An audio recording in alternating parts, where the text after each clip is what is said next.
Hello everyone, শুভ সকাল। কেমন আছো তোমরা সবাই? আশা করছো তোমরা সব খুব ভালোই আছো, আর আমরাও তো বেশ ভালো আছি। আর দেখতে দেখতে তো শীত পড়ে গেছে, তাই তোমাদের দাদাভাইকে বলেছিলাম শীতের ফুল গাছ আনতে। তো অনেকগুলো ফুল গাছ নিয়ে এসছে, চলো তোমাদেরকে দেখাই। চলো তোমাদেরকে দেখাই, ওকে বলেছিলাম কয়েকটা আনতে শীতে, তো অনেকগুলো নিয়ে এসেছে।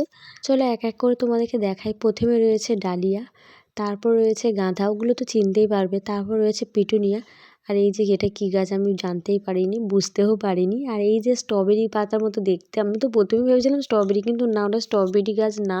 তারপর আমাদের দাদাভাই এখন আর কি ফুল গাছগুলো বসাবে বলে মাটিগুলোকে খুশে দিচ্ছে। বাড়ির কাছে মানে গেটের পাশে পাশে আর কি বসাবো ফুল গাছগুলো।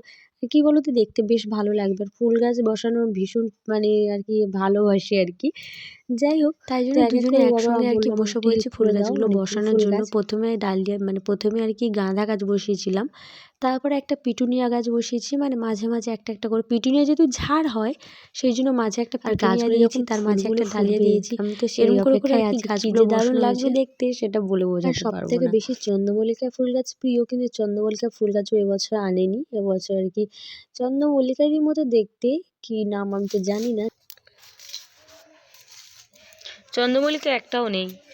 আর এটা কি, এটা এক ধরনের গাছ, জানি না, পদ্ম ফুলের মতন পাতা। তারপরে এখন আমরা আর কি ছাদেতে এসেছি। নিচে আর একটি ফুল গাছ আর বসানোর জায়গা ছিল না, ওই জন্য ছাদেতে কয়েকটা টব খালি ছিল। ওই জন্য ভাবলাম চলো ছাদেতে এই ফুল গাছগুলো বসিয়ে দিই। ওই জন্য তোমার দাদাভাই এখন ছাদেতে আর কি পিটুনিয়া 2-3টে বাকি ছিল বসানো, সেগুলো আর কি বসিয়ে দিচ্ছে। আর ডালিয়া বাকি ছিল। তো চলো, আমাদের তো ফুল গাছ বসানো অবশ্য কমপ্লিট।